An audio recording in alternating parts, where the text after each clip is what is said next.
keep that number 1 plate or not. It depends. Whitney Blakesley's also in this race. Is Whitney in the over 40 class? He is. He's in the over 40 class.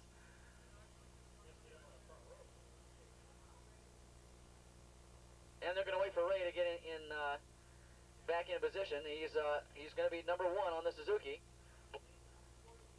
He's leading the over 40 class.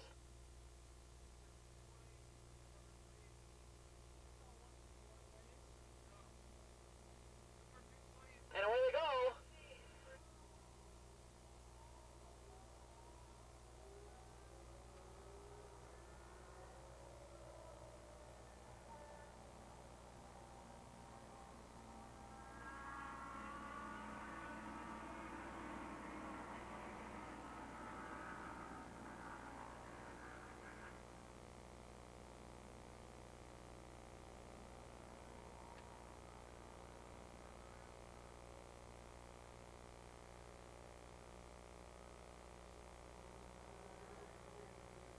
Singles riders and the Formula 4 riders are underway as well.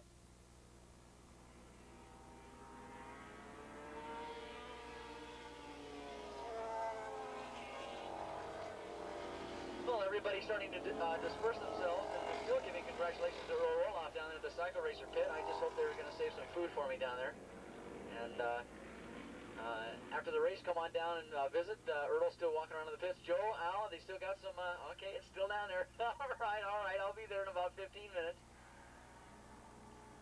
As the riders go down the back straightaway, and who is that out in front, Rhonda? You must know. That's got to be Ray Adams, right? It's not Ray Adams out in front. It's going to be somebody else going into turn number 8. Somebody else leading Ray Adams. Do we got somebody else on our list? My God, it is. It's bike number 10. Somebody else out in front. Here they come down the front straightaway. Complete the first of 8 laps, and here they come. Whitney Blakesley out in front. That's Dennis Freeway Fryer in second. Dennis Custer running in third. Ray Adams running back there in 4th spot. Mick Oldfield running in 5th. And bike number 148 running in 6th spot. And bike number 148 is the incredible. We got a rider down in turn number 1. A rider down on the outside of turn number 1. He was up amongst the leaders. But a bad way to end the season right there as we come into the last race. 148 was Mark Yarl on a Yamaha leading the open class. And that's the way they stood, all 6 riders that they came by the last time.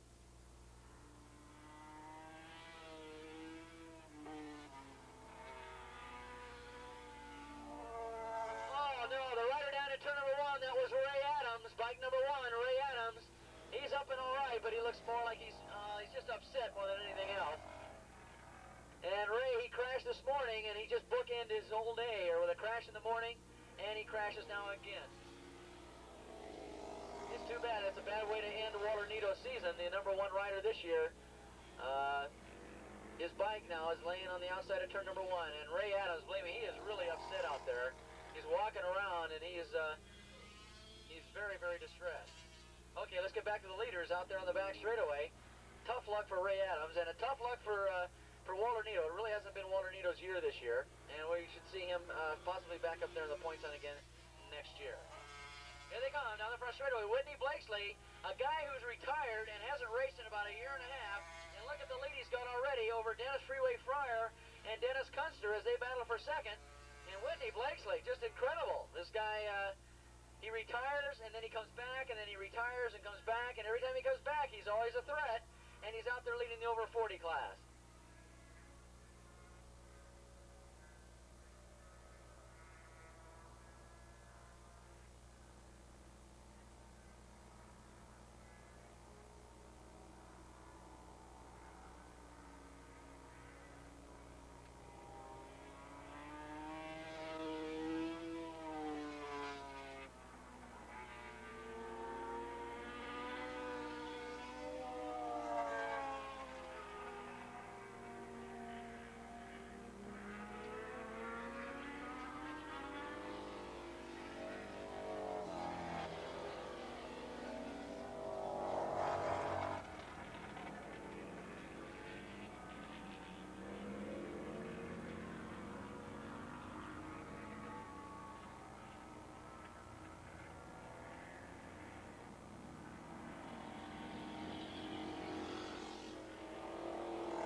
Dennis Freeway Fryer, and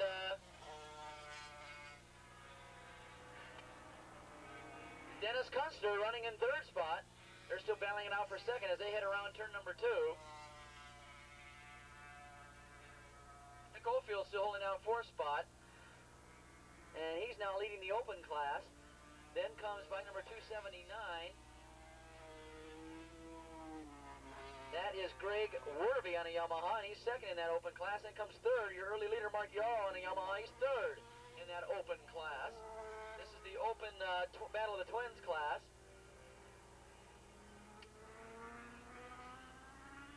Then comes 653 behind him, running in 7th spot. And that is Aaron Flory on a Honda in the singles class. He's leading the singles class. So on that big Honda bike, it's a singles. Aaron Flory on a Honda 653, he's leading that class. He's running in 8th spot, 9th spot overall.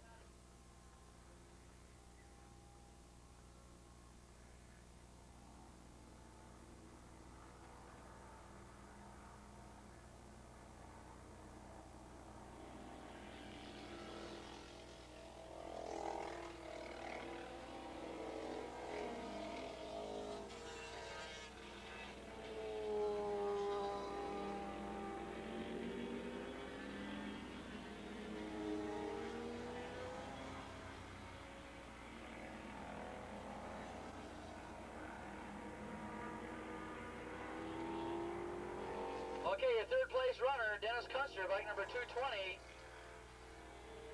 fell down. He's up and okay though, and he's out. He's fell down there in turn number 3. Once again, let's get a final plug in here. This will be the final plug of the year for the 3 major contributors out here this year. I've been mentioning them all year long, and you know, these guys are stay behind the scenes, but they're very important. And that's Alan Reinl Redline Video, Skip O'Brien, Circle B Photo, and they're here to help support the racing and to help you riders. And I think it's a marvelous thing to see these guys come out here, especially Alan Reinl and myself. We have to give up Raider games to do this, but we don't mind it at all. But once again, if you want to get a videotape of any of your races, see Alan Reinl down there in the snack bar.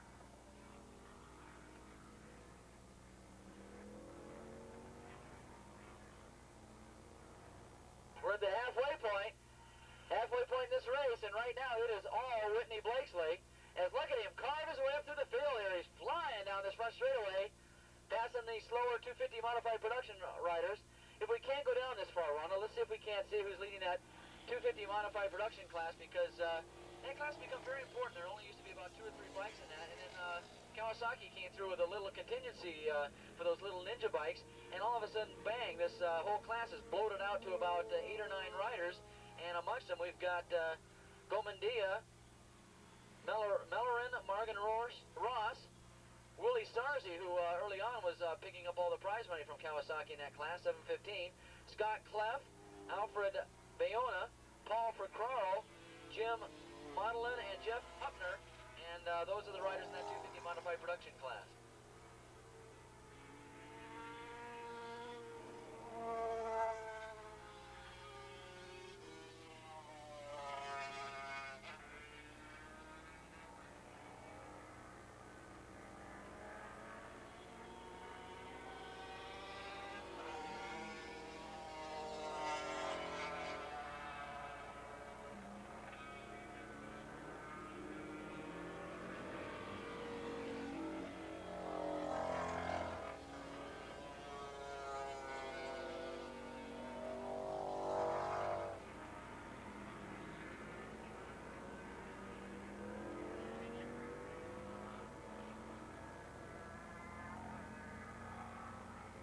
Leading that Formula 4 class and running 7th overall right now on the Yamaha, Chuck Graves, on his way to winning another race out here today.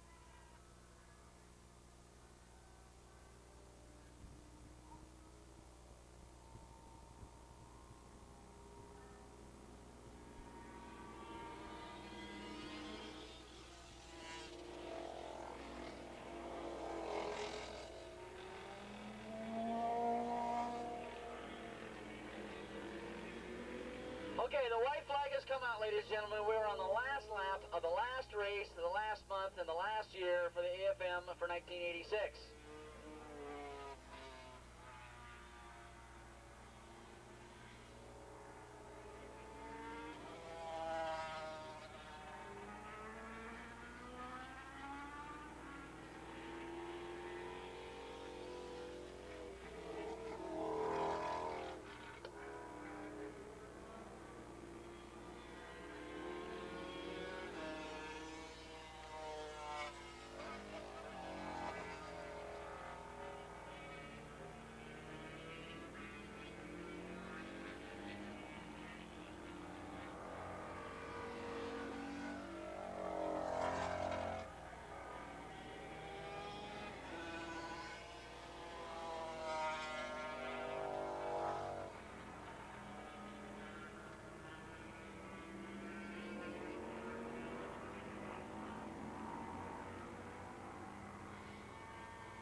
Looking to John Raleigh to flag off not only this race, but flag off the season. And we want to thank everybody for coming out and supporting the AFM races this year. Believe me, things are only going to get better. Next year, they're going to infuse a lot more money into all the races. There's the checkered flag, and that's it. Whitney Blakesley, by God, here's a rider that, how's that for a bookend of a season? This guy didn't race all year, and he comes out and wins his first race in the last race of the year, and Whitney Blakesley takes the honors of winning. Is just annihilating the field, so he's got the win in the over 40 class. Yeah. He's the first overall and first over 40, right? Whitney Blakesley. Once again, we want to thank all those people behind the scenes again, like we were mentioning. Alan Reinl, Redline Video. Skip O'Brien, Circle B Photo. And also California Casual for making most of the races out here this week, this year, enjoyable, and also presenting their products to all you riders, making racing a little bit easier for all of us. And of course, on behalf of all the AFM personnel, along with your AFM President Harry Breezak, and also registration, which is handled by Marilyn, Pam, and Myra. Tech inspection was handled by Lori Tyson and Carl Nagy for most of the year. Pre-grid as well, not only with Jim McKay Mitchell, but also Stacy Bakke, Pam Hightower, Bruce Rowley, Mark Hartman, Scotty Crawford, Mike Crawford, and Joey Smith. Joey Smith, okay, I want to get that right. Communications handled up here in the booth by Carol and Pat. The crash truck handled by Delaney Bodke and John Cagle. Ambulance handled by Raceway Rescue Services, Larry Haydu and all of his crew. And the roving medic, of course, Roland Mansfield. Your coordinator for this year's events, Jimmy Beach on the walkie-talkie, taking care of little fracases and putting out fires all over the racetrack here, not only today, but the whole year. Yeah. The referees, of course, Curtis Maddox, Kevin Clark, Carl Nagy, play a very, very important role, and also Jimmy Beach playing a very important role as referees and seeing that the rules are adhered to. The secretary, of course, Cindy Mannix, not out here today. Curtis Mannix was your race director. Also want to bring out all these unsung heroes out on the corners as well. All the people who worked the corners for most of the year. Bob Forbes, Dave Cipriano, Ken Pruier,